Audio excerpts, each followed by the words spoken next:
اعوذ باللہ من الشیطان الرجیم بسم اللہ الرحمن الرحیم الحمدللہ رب العالمین الصلاۃ والسلام علی اشرف الانبیاء والمرسلین وعلی سیدنا و نبینا محمد المصطفیٰ صلی اللہ علیہ وآلہ وسلم وعلی الطیبین الطاہرین اللہم صل علی محمد وآل محمد وعجل فرجہم۔ بعد سمدستان قدم متعال اور درود محمد وآل محمد علیہ السلام۔ فقہی درس میں ہم غسل کے بارے میں پڑھ رہے ہیں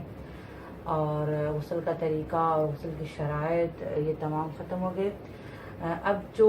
غسل ہے اس میں ہم جنابت، حیض، نفاس اور استحاضہ کو بیان کریں گے۔ تو سب سے پہلے جنابت کے بارے میں بات کریں گے کہ جنابت جو ہے اس میں کچھ چیزیں جو سبب جنابت ہیں، جنابت کا سبب بنتی ہیں، جو انسان کو مجنب کر دیتی ہیں، اور کچھ چیزیں مجنب پر حرام ہے، اور جو چیزیں مجنب پر حرام ہے وہی حائضہ پر اور نفاس والی عورت پر بھی وہ چیزیں حرام ہیں، یعنی جو یہ چیزیں مجنب پر حرام ہے یا حائضہ پر بھی ہے، نفاس والی عورت پر بھی حرام ہے۔ اور کچھ چیزیں جو مجنب کے لیے مکروہ ہیں، جو حرام تو نہیں لیکن جن کا کرنا مکروہ ہے۔ تو سب سے پہلے ہے سبب جنابت، یعنی جنابت کا سبب کیا بنتا ہے، یعنی کہ اس کے بعد انسان مجنب ہو جاتا ہے۔ تو دو چیزیں سبب بنتی ہیں جنابت کا، ایک منی کا نکلنا اور دوسرا جمع کرنا، انٹرکورس کرنا۔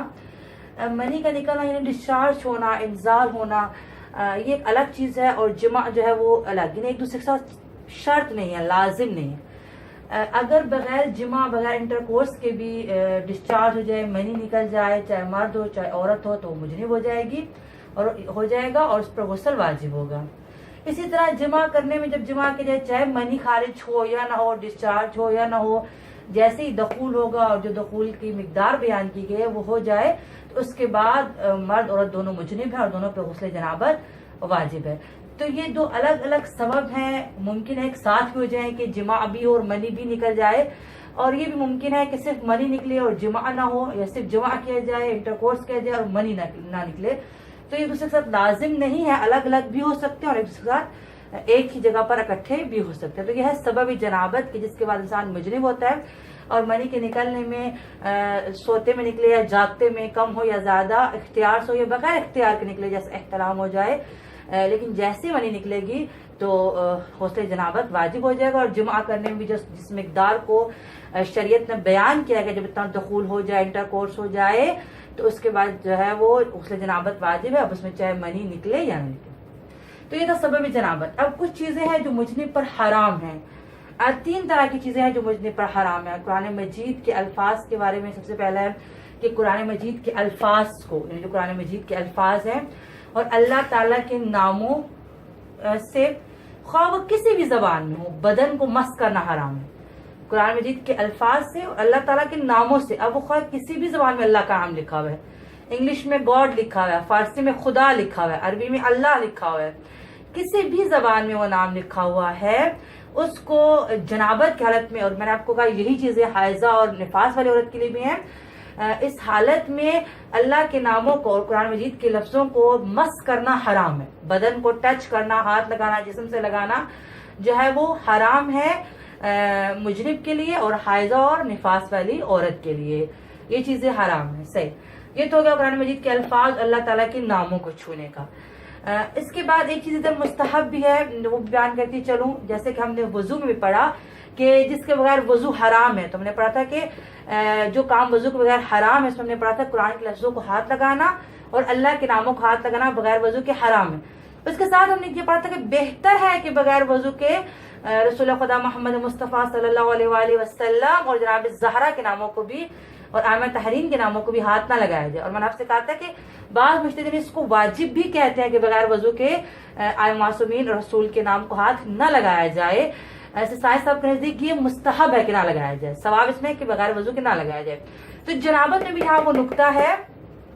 وہی نقطہ یہاں بھی آ جاتا ہے کہ جب مجنب ہو اور یا حیض میں عورت ہے یا نفاس میں، تو کیونکہ اس کا وضو نہیں ہوگا تو بہتر ہے، ایسے سائنس فرماتے ہیں بہتر ہے کہ وہ اس حالت میں رسول خدا کے نام کو مس نہ کرے، معصومین کے ناموں کو مس نہ کرے اور جناب زہرا کے نام کو مس نہ کرے۔ لیکن جو مجتہدین کہتے ہیں کہ بغیر وضو کے حرام ہے، تو یہاں پر آ کر پھر وہ بھی اس میں شامل ہو جاتے ہیں، رسول خدا کا نام بھی شامل ہو جاتا ہے اور معصومین کا نام بھی یہاں پر شامل ہو جاتا ہے، جن مجتہدین کے نزدیک ان کو ہاتھ لگانے کے لیے وضو کرنا واجب ہے، تو پھر ان کے نزدیک مجنب کے لیے ان کو ہاتھ لگانا حرام ہو جائے گا، کیونکہ مجنب کا وضو نہیں ہوتا، اور حائضہ اور نفاس والی عورت کا بھی یہی حکم ہے۔ کیونکہ سستانی صاحب کے نزدیک مستحب ہے کہ بغیر وضو کرنا لگایا جائے، تو یہاں بھی مستحب ہی آئے گا کہ مستحب ہے کہ رسول خدا ائمہ معصومین اور جناب زہرا کے ناموں کو بھی بغیر وضو کے مس نہ کیا جائے۔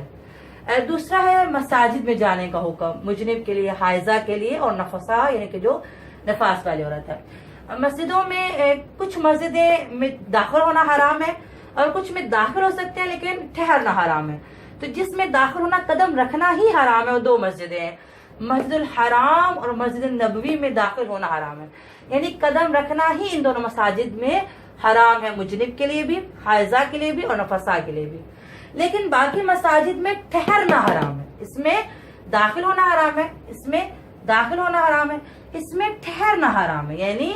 اگر ایک دوار سے داخل ہو کر دوسرے دوار سے نکل جائے بغیر رکے، بغیر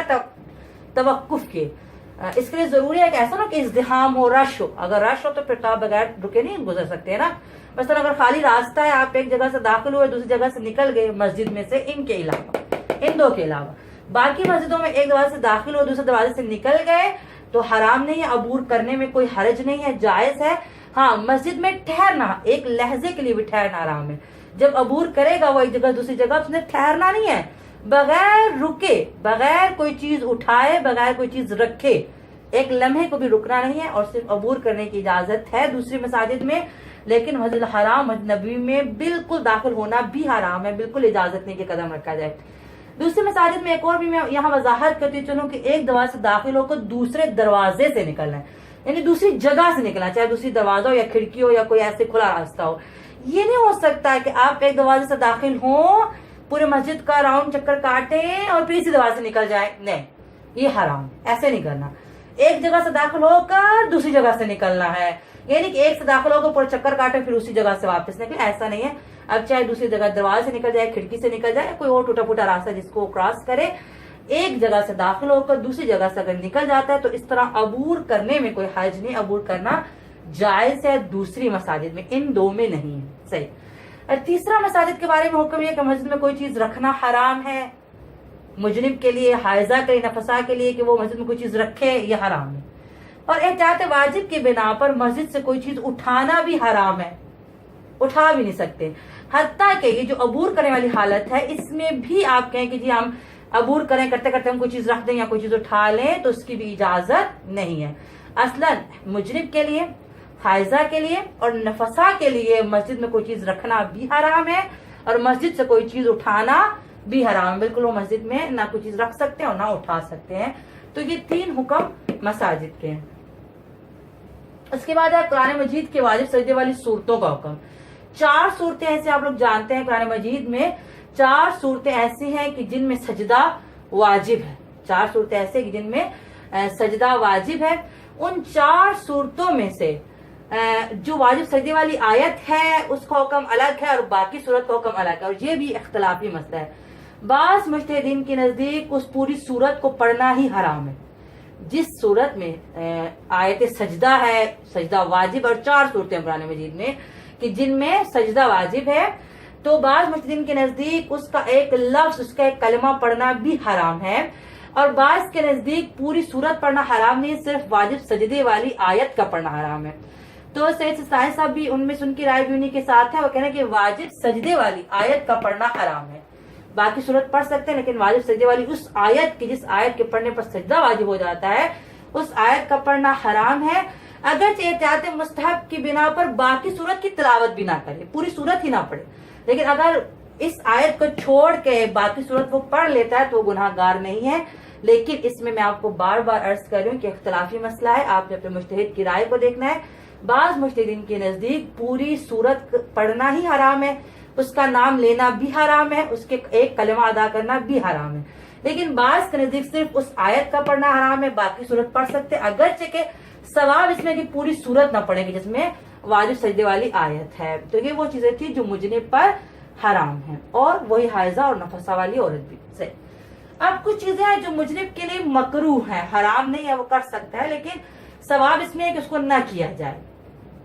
پہلی چیز ہے مجرم کے لیے کھانا پینا، یعنی جب تک غسل نہ کرے اس کے لیے کھانا پینا مکروہ ہے، لیکن اگر ہاتھ منہ دھو لے اور کلی کر لے، ہاتھ منہ دھو لے، کیونکہ میں نے آپ سے پہلے بھی عرض کیا ہے کہ اسلام میں جو بھی مستحب ہے یا مکروہ ہے تو اس کے کوئی نہ کوئی فائدہ یا نقصانات ہوتے ہیں۔ ذرا جب جنابت کا ہوتا ہے تو کچھ جرمز ہوتے ہیں جو انسان کے جسم کے ساتھ اس کے ہاتھوں پر ہوتے ہیں،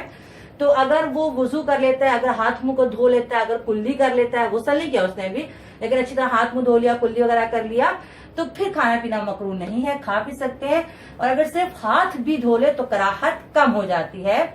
مجرم کے لیے۔ صحیح۔ واجب سجدے والی آیات کے علاوہ قرآن مجید کی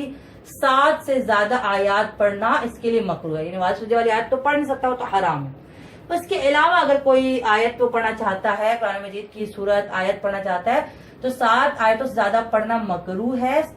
7 سے کم پڑھے تو مکروہ بھی نہیں ہے۔ صحیح۔ اپنے بدن کا کوئی حصہ قرآن مجید کی جلد یا حاشیہ یا الفاظ کے درمیانی جگہ سے مس کرنا، لفظوں کو مس نہیں کرنا، لفظوں کو ٹچ نہیں کرنا، قرآن مجید کی جلد کو جیسے کناروں سے پکڑ لیتے نا جلد کو، جو اس کی باہر جلد ہے۔ لیکن میں پھر وضاحت کر دوں کہ بعض قرآن مجید کی جو باہر کی جلد ہوتی ہے اس پر پورے یا تو اللہ کے نام لکھے ہوتے ہیں یا قرآن مجید جس طرح لکھا ہوتا ہے، اگر وہ ایسی جلد ہے کہ جس پر لکھا ہوا ہے تو پھر اس کو آپ ہاتھ نہیں لگائیں گے، کیونکہ وہ اصل میں جلد کو ہاتھ لگانا نہیں بلکہ الفاظ کو ہاتھ لگانا ہو جائے گا۔ تو جو سادی جلد ہوتی ہے جس کے اوپر کچھ نہیں لکھا ہوتا اس جلد کو پکڑ سکتا ہے، پکڑنا مکروہ ہے، پکڑ لے تو گناہگار نہیں ہے۔ جو درمیان کا حاشیہ ہوتا ہے، جو سائڈوں پہ نیچے اور درمیان میں حاشیہ بنا ہوتا ہے جس میں قرآن مجید کے الفاظ نہیں لکھے ہوتے، اس حاشیے کو مس کر سکتا ہے اگرچہ کہ مکروہ ہے۔ اور الفاظ کی درمیانی جگہ، یعنی ایک لفظ لکھا ہوا ہے اس کے درمیان مثلا لفظ لکھا، اس کے درمیان خالی جگہ، اس خالی جگہ کو ہاتھ لگا سکتا ہے، حرام نہیں ہے لیکن مکروہ ہے کہ ہاتھ نہ لگائے۔ صحیح۔ قرآن مجید اپنے ساتھ رکھنا، جب وہ حالت جنابت میں ہے تو اس وقت قرآن مجید ساتھ رکھ سکتا ہے، کوئی مسئلہ نہیں، مکروہ ہے، حرام نہیں، یہ مکروہ ہے۔ سونا مکروہ ہے جنابت کی حالت میں، البتہ اگر وضو کر لے یا پانی نہ ہونے کی صورت میں غسل کے بدلے تیمم کر لے تو پھر سونا مکروہ نہیں ہے۔ اگر اس نے غسل کی جگہ تیمم کر لیا تو پھر جو ہے وہ اس کا سونا جو ہے وہ مکروہ نہیں ہے۔ صحیح۔ آگے جی مہندی یا اس سے ملتی جلتی چیزوں سے خضاب کرنا، مہندی لگانا یا اس سے کوئی ملتی جلتی چیزیں لگانا، ان سے خضاب کرنا، یہ بھی مکروہ ہے مجرم کے لیے کہ جنابت حالت میں وہ مہندی لگائے یا جیسے خضاب کرے، ڈائی کرنا، کچھ بھی اس طرح کا یوز کرنا اس کے لیے مکروہ ہے۔ بدن پر تیل ملنا، بدن پر تیل ملنا اس کے لیے مکروہ ہے۔ اور احتلام یعنی جسے مالش کرتے ہیں بدن پہ، مجرم کے لیے وہ مکروہ ہے اس حالت میں۔ احتلام یعنی سوتے میں منی خارج ہونے کے بعد جمع کرنا، یعنی ایک دفعہ منی خارج ہوگی اس پہ غسل واجب ہو گیا، اب وہ انٹر کورس کرے، دخول کرے، جمع کرے، مکروہ ہے، کر سکتا ہے، حرام نہیں ہے، کر سکتا ہے، ایک ہی دفعہ میں کر سکتا ہے، یعنی احتلام بھی ہو گیا، اب وہ چاہ رہا ہے کہ وہ جمع کر لے تو مسئلہ نہیں، کر سکتا ہے، بس ایسا کرنا مکروہ ہے۔ تو یہ وہ چیزیں ہیں جو مجرم کے لیے مکروہ ہیں، اور کچھ چیزیں مجرم پر حرام ہیں اور سبب جنابت جو جنابت کا سبب بنتا ہے۔ خدا ہمیں صحیح سمجھنے اور اس پر صحیح عمل کرنے کی توفیق عطا فرمائے، والحمدللہ رب العالمین۔